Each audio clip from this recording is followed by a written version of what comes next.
Gracias, presidente. Empezamos esta discusión con un resultado ya anunciado.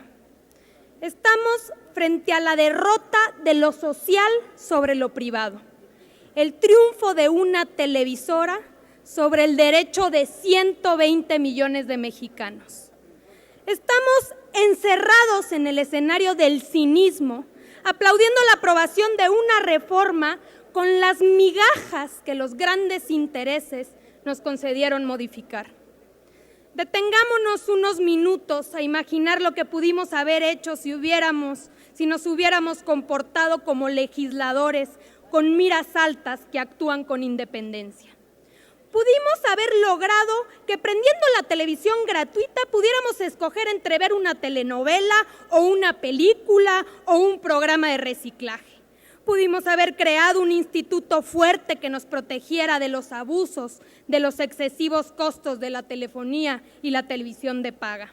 Pudimos haber fortalecido nuestros canales públicos para permitirles generar más contenidos propios, como es el caso de la BBC o la televisión española. Hubiéramos podido tener radios que incentivaran comunidad en las colonias, preparatorias, universidades, entre grupos de literatos, de científicos, de críticos de cine, donde hicieran sus entrevistas, invitaran a grupos musicales locales, felicitaran al mejor promedio de la primaria y pidieran plaquetas para un enfermo. En lugar de ello, nos quedamos con lo que ya teníamos, un monopolio televisivo que manipula la información. Hemos escuchado un sinfín de tecnicismos y pataleos para justificar posiciones durante los últimos días, pero fuera de los discursos, todo se reduce a cuestiones de sentido común. Veamos cada uno de los temas. Preponderancia por sector y no por servicio. A ver, yo les pregunto, si queremos examinar el poder monopólico de una cementera, ¿debemos analizar el mercado del cemento o todo el sector de la construcción, incluyendo varillas, ladrillos, etcétera? O si queremos analizar el poder monopólico de una refresquera, ¿debemos hacerlo en el mercado del refresco o en todo el sector de alimentos y bebidas? Así, si queremos analizar el poder monopólico de una cablera, ¿lo debemos hacer en el mercado de la televisión por cable o en todo el sector de telecomunicaciones que incluye internet, telefonía fija, móvil, etcétera? Bueno, pues por muy lógico que suene, los monopolios no serán determinados por cada uno de los servicios que nos prestan. Televisa, aunque controla el 61% de la televisión por cable y 70% de la televisión satélite, no será declarado monopolio, porque no controla el mercado de la telefonía ni del internet. ¿Alguien de ustedes se atreve a negar que Televisa es un monopolio? Presidente, yo le pido que, por favor, le pida a los legisladores que guarden silencio, porque se escucha aquí un ruido que no me dejan continuar. Que respeten a los oradores, porque por poco que les guste, esta es la realidad. Segundo, medidas asimétricas con efectividad nula en radiodifusión. Suponiendo que lográramos establecer los grupos empresariales monopólicos, estos se tendrían que ver sujetos a una serie de obligaciones específicas que permitieran emparejar el terreno para que otros prestadores del servicio pudieran competir. Es como si pusieras a competir a la selección de Alemania de fútbol contra el equipo de la colonia. Para que hubiera una real competencia y se mejorara el espectáculo, tendrían que haber reglas distintas para ambos, como por ejemplo dar 5 goles de ventaja o permitirles meter más jugadores. De la misma manera, si queremos competencia en televisión, debemos establecer reglas diferenciadas para los monopolios, como sería brindar acceso a contenidos audiovisuales realizados por productores independientes en términos no discriminatorios. Bueno, pues por muy lógico que suene esto también, las medidas asimétricas que se establecieron para los monopolios en radiodifusión no los tocan ni con el pétalo de la molestia. Son obligaciones que prácticamente todos deben cumplir. ¿Y quién concentra el 70% de la televisión abierta? Adivinaron, Televisa. Tercero, desincorporación de activos como medida voluntaria.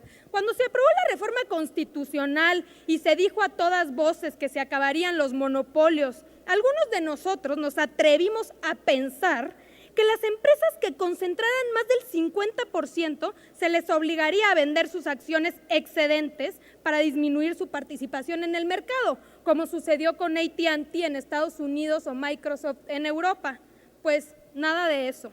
La desincorporación de activos no se contempla ni siquiera como sanción por incumplimiento de las medidas asimétricas. Es una medida voluntaria para las empresas preponderantes. Cuarta, el colmo del descaro, la cláusula Cablecom.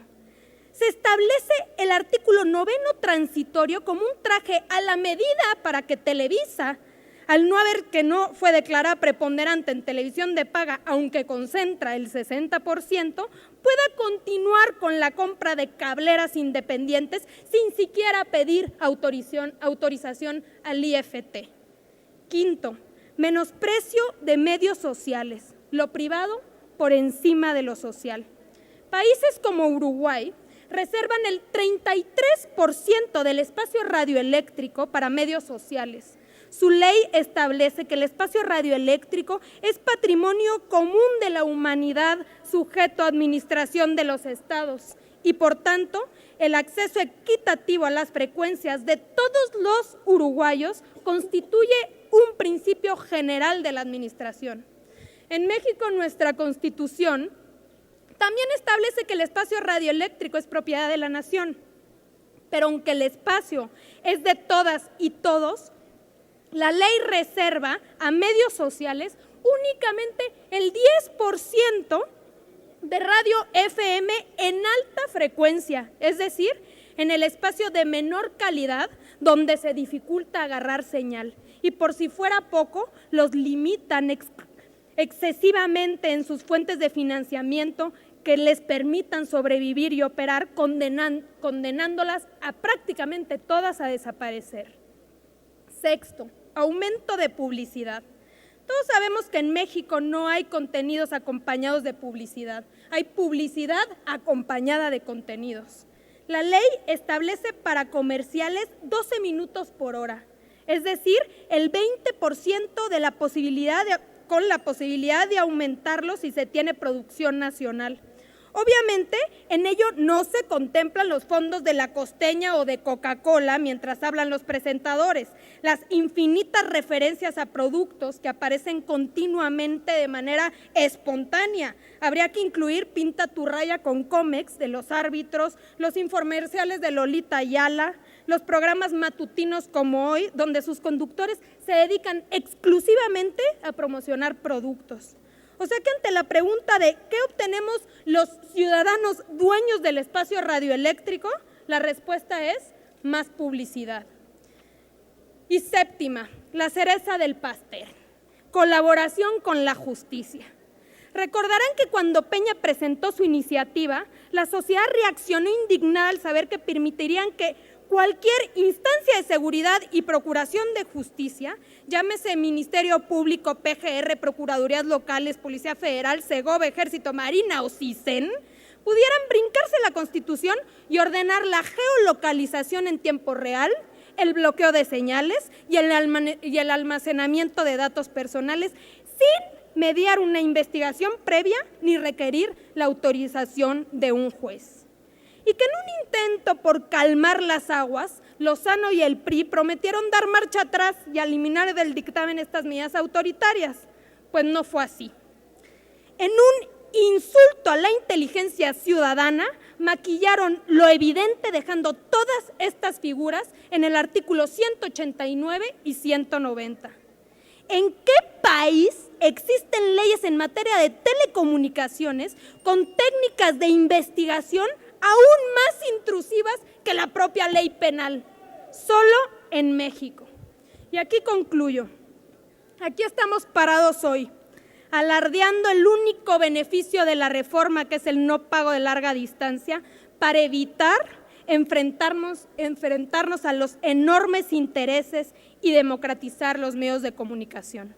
Después de todas las expectativas en este tema, quedamos como estábamos. Ni competencia, ni pluralidad, ni diversidad de medios, ni derechos de las audiencias, ni radios comunitarias. Gracias. Gracias,